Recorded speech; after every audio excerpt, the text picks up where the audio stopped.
ডাকসু নির্বাচন ঘিরে ছাত্র সংগঠনগুলোর আচরণে সন্তুষ্ট বিশ্ববিদ্যালয় উপাচার্য।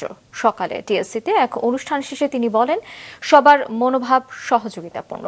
এদিকে আনুষ্ঠানিক প্রচার বন্ধ থাকায় বেশিরভাগ প্রার্থীর সময় কাটছে শিক্ষার্থীদের সঙ্গে কুশল বিনিময়। মাহমুদ কমলের রিপোর্ট।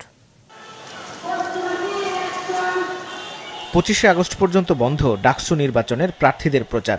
আলোচিত বেশিরভাগ প্রার্থীরই তাই দিনের বড় একটা সময় কাটছে গণমাধ্যমে অনুষ্ঠান কিংবা সাক্ষাৎকারে ব্যস্ত থেকে। অনেকে মেটাচ্ছেন শিক্ষার্থীদের ছবি তোলার আবদারও।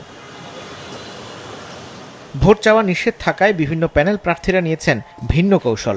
ঢাবি ক্যাম্পাস কিংবা হলে গিয়ে শিক্ষার্থীদের সঙ্গে করছেন কুশল বিনিময়। ছাত্রদল তাদের প্যানেল নিয়ে দুপুর 2টার দিকে যায় অমর একুশে হলে, নেয় শিক্ষার্থীদের খোঁজও।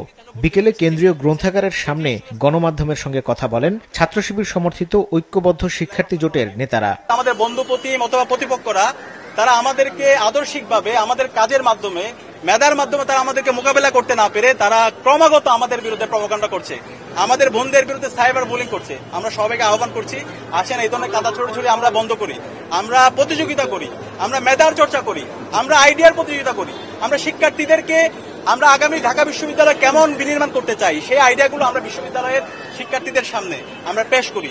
অনেক বট আইডি দিয়ে নানান ধরনের পোস্ট পোস্টানো হচ্ছে। দেখেন, বিশ্ববিদ্যালয় প্রশাসনকে আহ্বান করছি, যারা এই আইডিগুলোর অ্যাডমিন আছে, মডারেটর আছে, তাদেরকে আবার ডেকে আনেন। ডেকে এনে যদি আপনারা সেগুলো কন্ট্রোল করতে না পারেন, তাহলে আইডিগুলোকে এই পেজগুলোকে আপনারা ভ্যানিশ করে দেন।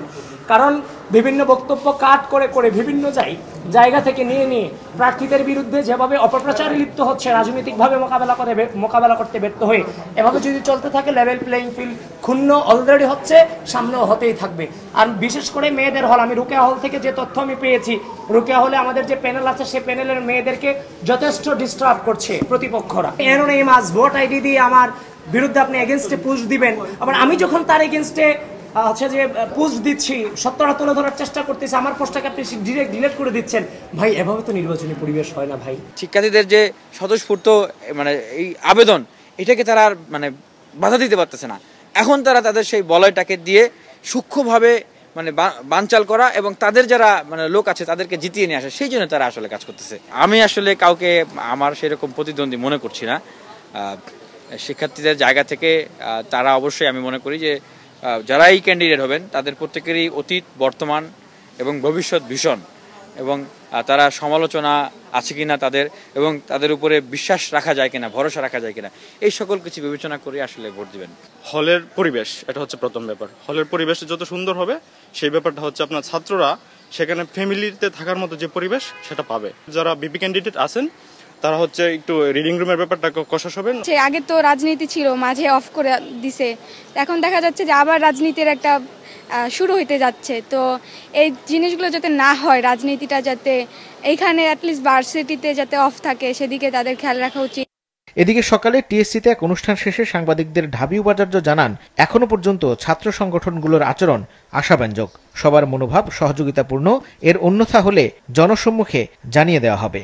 আমরা প্রতিনিয়ত কাজ করছি সমস্যা যেখানে আছে সেটি সমাধান করার।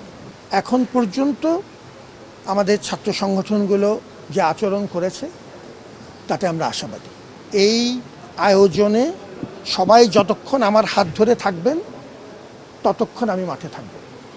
যেখানে আমার হাত ছেড়ে দেবেন আমি পরিষ্কার আপনাদেরকে ডেকে বলে দেব যে এই জায়গাতে আমার বাধা হচ্ছে। এদিকে বাতিল হওয়া মনোনয়ন ফিরে পেতে আজ শেষ দিনে আপিল করেছেন অন্তত 34 জন প্রার্থী।